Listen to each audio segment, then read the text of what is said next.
Picture this, a beautiful day outside, walking through nature with some friends and listening to the birds chirp. Sounds peaceful. That's exactly what's planned at Daniel Stowe Botanical Garden this Friday. Joining me now is Eric Smallwood, the outdoor program director at the garden. Thank you so much for being here. Thank you for having me.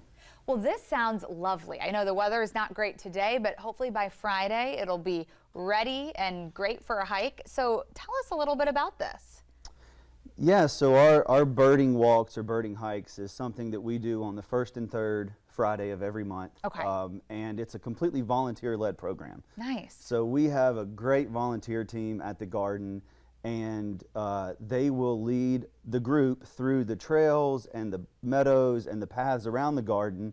And I mean, there's an opportunity to see 10 to 30 different species of birds while you're out there. Okay, what are some of the coolest species that you've seen?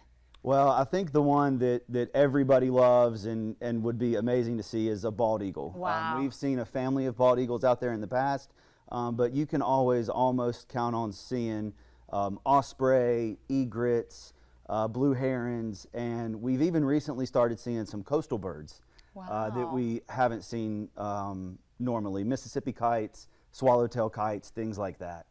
Wow. Okay, so explain just kind of how this works. So anyone can take part in this?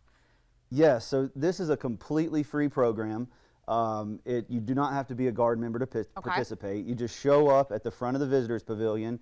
That's where the group meets, and our expert bird team of volunteers that lead it kind of scout out stuff, and they will take you out that day to the places where you're most likely to see all the different birds. You could end up down by Lake Wiley, you could end up near the entrance, or sometimes even in the garden proper. Wow, and it's also just a great opportunity if you haven't explored the Botanical Garden to have that opportunity. Yes, it's a great property, and most folks think of just the 20-acre botanical garden itself. Right. But that's just a small piece of a larger, almost 400-acre tract of land that we have out there. So it's a really cool experience to get to see what is outside the barriers of the garden, and kind of learn about the trails, learn about the size and scope and future plans of the property. Absolutely. And so how long does this go for? It's usually about an hour, okay. But that's kind of give or take the weather, the birds that you see, kind of the frequency that you're coming across birds. I mean, some of them have lasted well past an hour if you're getting a good variety of birds out there. Okay. And so are you able to call the birds? Do you have like a call that they answer to? we don't have a call, but okay. We have this really awesome interactive program where we can provide you, if you come to the garden any other day, with a book that will kind of tell you what the bird calls are. So if you're out there and you hear something, you can see or you can kind of look at what you're hearing. Wow, okay. And I know you guys do some other events as well. Tell us a little bit about the Garden Nights.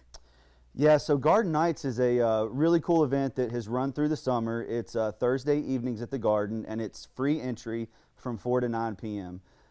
There's usually a live music or a movie on the lawn, food trucks, beverages, and then we also host a free 1-mile guided hike that night and guided runs through the trail systems on the property. Nice. So how lucky are you that you get to just access this beautiful land whenever you want? Well, I joke that I have the best view from my office window of anybody. I bet you do. I'm pretty lucky, to be honest with you. That is so wonderful. And so, you know, all it takes is just a curiosity to learn more, to, you know, partake in this. Is this something that really anyone can do? Anybody. You know, we can make the hikes as strenuous or as accessible as needed based on the participants, and we really don't want anybody to feel like they can't enjoy the garden. We like to be a garden for everyone. Okay, wonderful. I think we have some more information about the garden so people can learn more on your website as well as social media. Thank you so much for joining us. Thank you for having me. I really appreciate it. Absolutely.